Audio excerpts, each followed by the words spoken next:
Good morning. So it's Sunday morning. Finishing my character by putting it. I'll upload that video. I've Kevin finally, for the first time in my 12 years involved in online gaming. This will be only my third or fourth session ever being able to be a player in Basic Fantasy. So that's very cool. Kevin purchased all the books and offered to run a game, and I said, "Hallelujah, please, thank you." And so I've made a elf thief, and anyway, he's using Roll20, so I just put all the information in. I made a video because I've never done that before. It's very cool, the character sheets and Roll20 and everything. Okay. But believe it or not, this video is not about that. This video is about my experience this last couple of months in Traveler. And again, we're not playing this version. This is the 1E 1982 or whatever. We're playing 2E Mongoose, which is fantastic. I bought this from Wayne's Books last summer, or whatever, the summer before last. Let me turn that down a notch. Anyway, and so I read it then. I had hoped to play it with my local guys. Harold in particular, this is how he got into gaming back in the 80s, was not through D&D. It was through the original Traveler, and Harold was a huge Traveler fan, and spent most of his time playing Traveler long before I met him, obviously. And unfortunately, we never got to it. I never got to running it. And so anyway, there have been a couple of opportunities in the community, but I then was unfortunately had left YouTube to take a break and everything again, so I lost that opportunity. But in coming back, I found that the guys were playing Traveler Mongoose, and they invited me back into that group, and it's been fantastic. So I want to talk a little bit about the experience now that I think I've had almost every experience except Starship Combat. And so I wanted to talk more about how that's been going. So in a way, I don't want to do a recap, so to speak, because I haven't been, I mean, I think they're in their, I don't know, they may be in their 20th session. I mean, they started this in January, I think, Christmas or something like that. I thought Dell said they started this sometime last year, maybe December or January. And they've been going steady on as much as they can, And so I've only been in maybe, I think, 5 sessions. I think 5 or 6 sessions. So of course, I think the rule book reads great. I had a little trouble with the character gen process, and part of that's because it's PDF. I don't have the actual book, and I'm much better with the books in my hand, and I'll read them and study them, and then I can go to them while I'm working. I'm just better than instead of sitting at my desk trying to do it via a computer screen. That one right there. So you can imagine how I don't like working at my desk when that's my only choice with the little space I have. I got a little wooden desk there. So but I loved it. I mean, the character gen is sweet. My character ends up spending, I think, 4 years in the Army, learned explosives. He then drifted for 4, and then he spent 2 terms in prison, 8 years in prison. So my character spent as much time in prison as he did in the Army and drifting, and it's just so cool how it, by the time you get your character, and I think I'm 34 years old, the character, Knox and Trout is the name of my character, and he's kind of got a few, he's basically, because he's been in prison, he's got streetwise, deception, persuasion, those kind of things, and but he does have explosives and stuff. So cool. And so the character gen alone is remarkable. And again, for a guy who grew up playing D&D, the character gen was roll 3d6 straight down, and then it's whatever you want it to be, so to speak, right? As you fill it in as you go, if they survive. And this is remarkable. We saw this when I was a kid. We saw, I think, Paranoia when I was a kid. Merp was on the shelves in the comic book shop when I was a kid. But we only bought TSR games for the most part. We did buy some Steve Jackson stuff. I bought Steve Jackson stuff. I bought TSR stuff. Most of the guys rarely bought everything I bought. But I just didn't steer. I just didn't go away from TSR.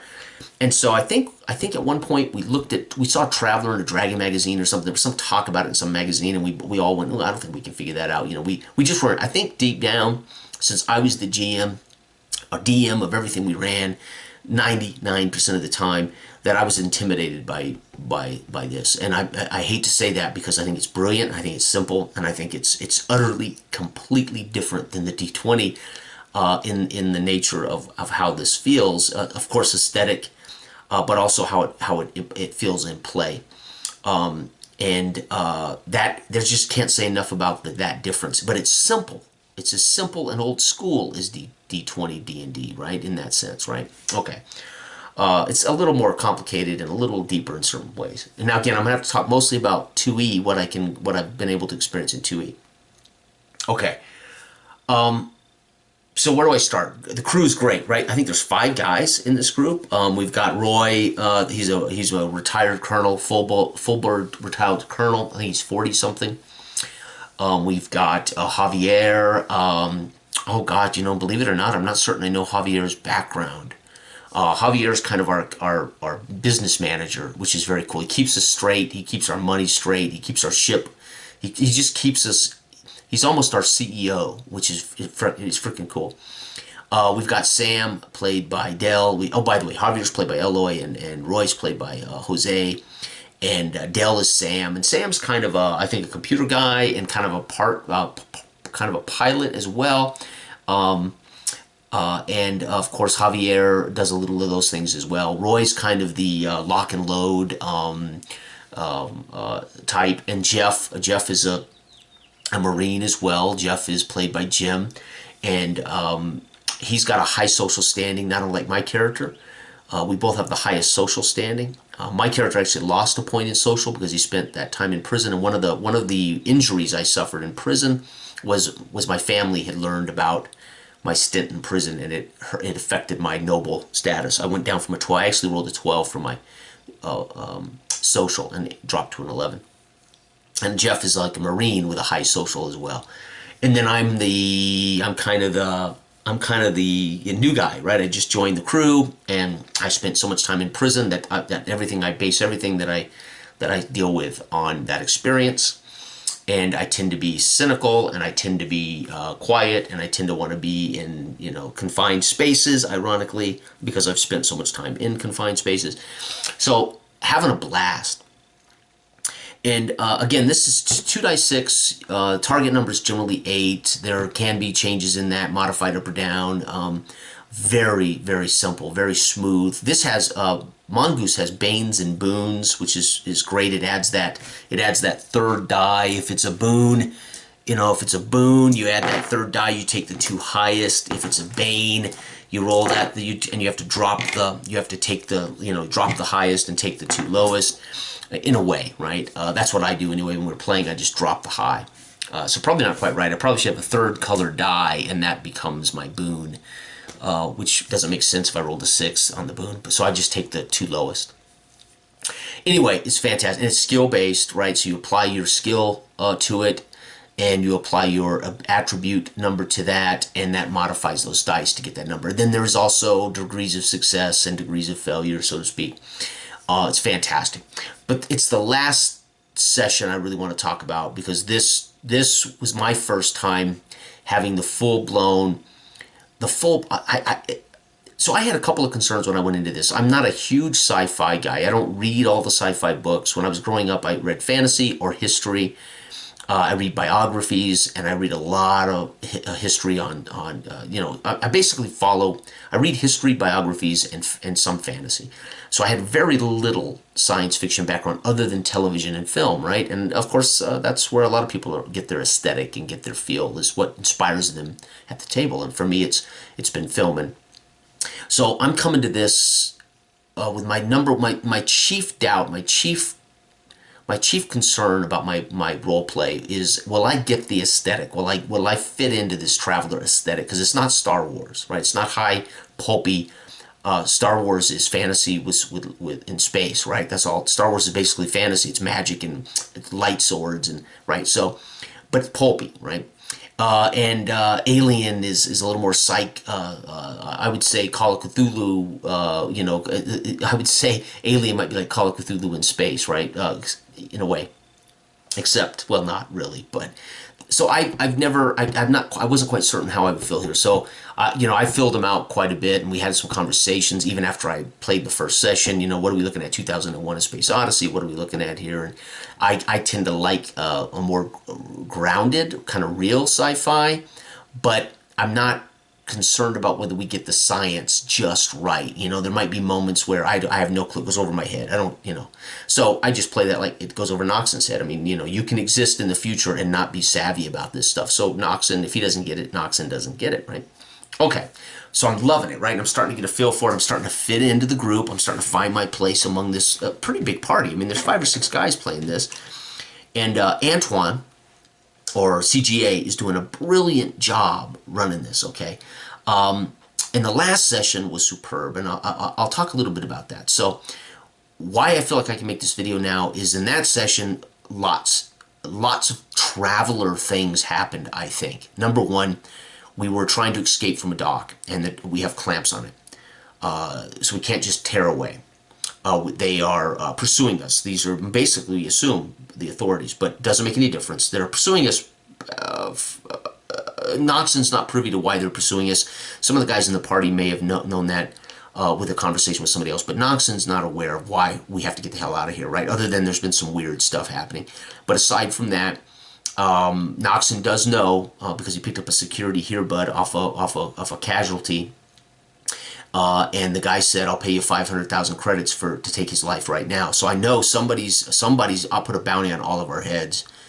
So I heard that in their security pip or their security comm. So I know that they're pursuing us with intent because there's some money on us. It sounds like. Okay. So, but I don't know any more than that. Noxon doesn't know any more than that. And to be honest, I'm not certain I know any more than that. But so we're escaping. And that's how we cliffhangered the last session. So this session, we start there. And we decide I've got to go out on top of the ship in this asteroid crater docking area, and I've got to blow the hatch. So I've got to set C4. So I've got to do a spacewalk, I've got to do a ship crawl, and I've got to plant this stuff, and then we got to vamoose before we blow this docking clamp on our ship so we can break free. Meanwhile, Sam's trying to he boots up the ship, gets it going, and then it crashes. And they've got a virus or a bug in their computer system. So I think twice during all of this chaos, twice he had to reboot the ship, which was pretty sweet, right? So he's kind of stuck trying to get the ship going. Javier is scanning for the enemies, and he's scanning some drone outside. It turns out that drone is a transhumanistic intelligence has been offloaded into this drone, and he's begging for us to bring him aboard. He offers us 1.5 million credits to save him. And of course, we're instantly on that because we're basically mercs, right? We work for hire. So we're like, yep, we got to get you on. Meanwhile, I'm packing this stuff down. Roy is guarding me. And Jeff is guarding the hatch where they're trying to burn through. And all of this chaos is happening. This was one of the finest sessions I've had, I would say, in any non-fantasy game, right? This is one of the finest sessions. It was fantastic for me. And I've had some good ones, Hollow Earth games. We've had some great Ubiquity games. But when it comes to OSRs or D20s or fantasy, most of my sessions as a player have come there. I've enjoyed 2D20 Star Trek as well, but 2D20 Star Trek was so much of a learning curve for all of us, kind of heuristic, and it was a lot of work for CGA, and it's a different experience, and it was fantastic. But this is just old school, right? This is simpler, and I get the feeling you get you a little bit of Star Trek in this, sans the Starfleet, right? Academy, so to speak, sans the trappings of Star Trek, but it could be kind of that kind of sci-fi. Okay, anyway, back to the story. So we've got Jeff, who's wounded, right? In the last session, Jeff took a bullet for Javier. He stepped in front of the woman that was being told, "I'll pay you to kill these guys." So she tried to shoot Javier. He stepped in front. He took the wound for Javier, and he killed her. I took the earbud, learned this. We escaped. In that escape, by the way, somebody was manipulating the resort. We were on a resort, manipulating the gravity controls, and sent us flying into the air. And we had a great combat with one of these drone robots while we're all falling, right? It was brilliant. So Roy's falling and shooting at it, and Jeff and Sam didn't get sucked into this hole, this gravity hole, so they're march off to the ship while we all tumble through fighting this drone. Jeff ends up injured. Anyway, we land safely, we get to the ship, we get inside, boom, session over. So we start here, and again, we decide we got to blow our way out of here. And this was the other reason I want to talk about it on this session is all of these things happened, right? We had the EV suit check, right? We had to do vac suit checks, especially traversing this, in this zero grav, right, or in this dock that's exposed asteroid and on our ship, and this huge kind of construction arm trying to kill Roy. Somebody's controlling all this from somewhere else, and we have to do this stuff, and it's so we get the skills involved, right, making skill checks. We get the combat involved, making combat checks, and then for the first time I see the real threat of combat is Javier. They managed to blow the interior door to get into to our ship, and then they're cutting, and they put a breach.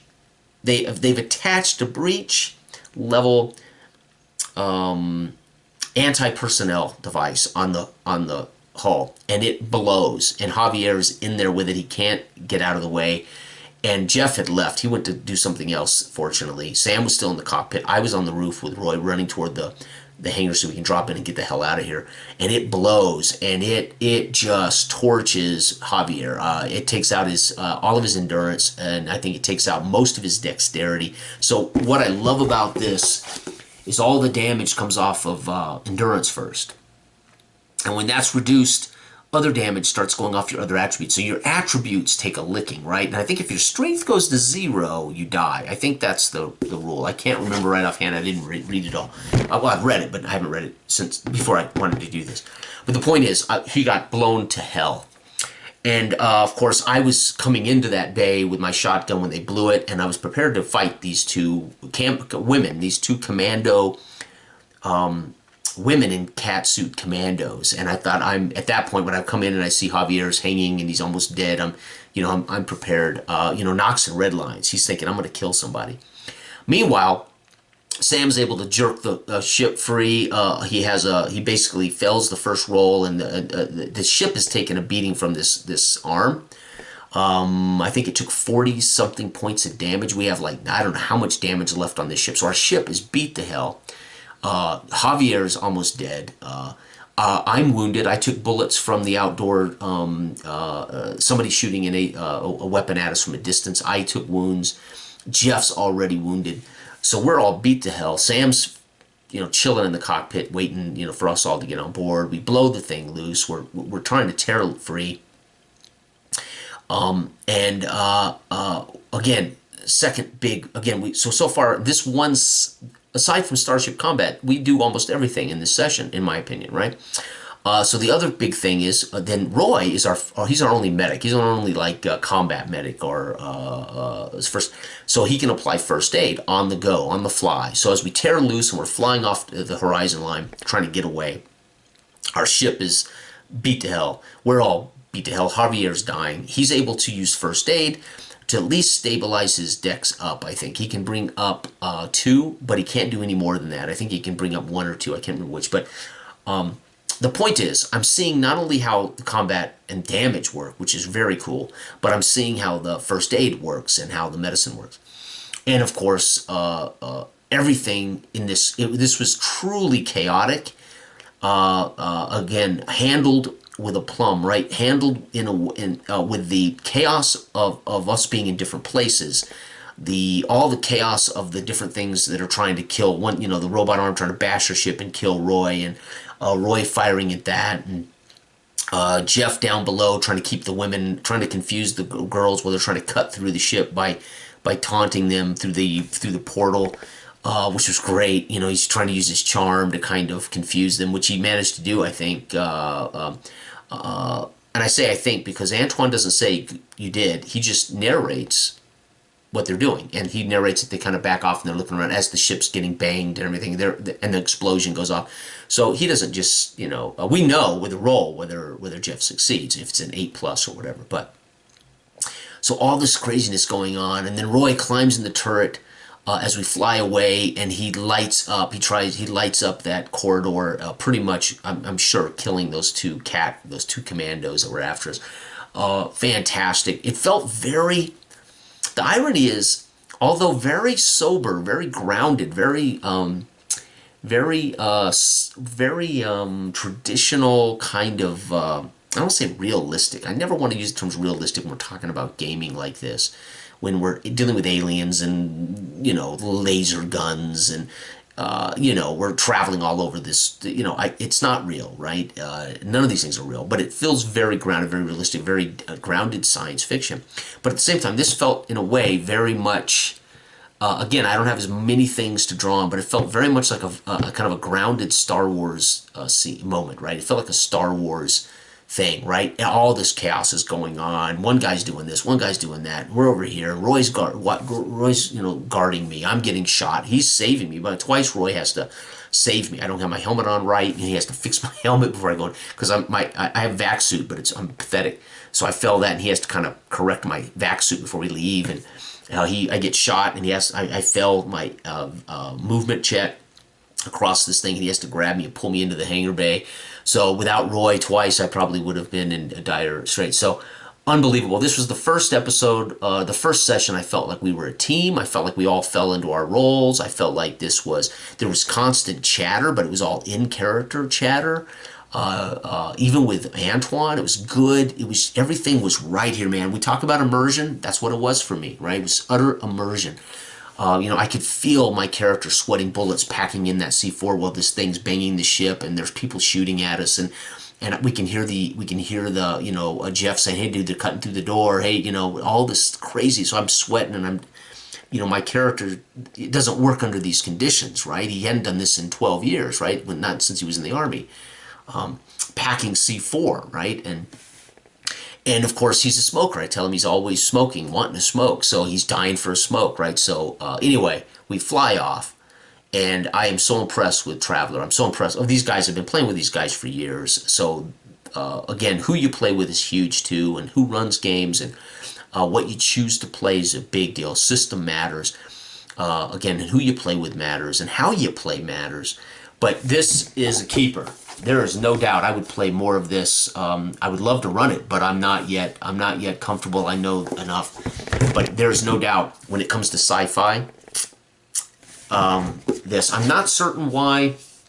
I asked them the other night afterwards, what's the big difference, honestly? And I think they've tweaked some rules. I think Boon and Bane, they've added Boon and Bane that this doesn't have.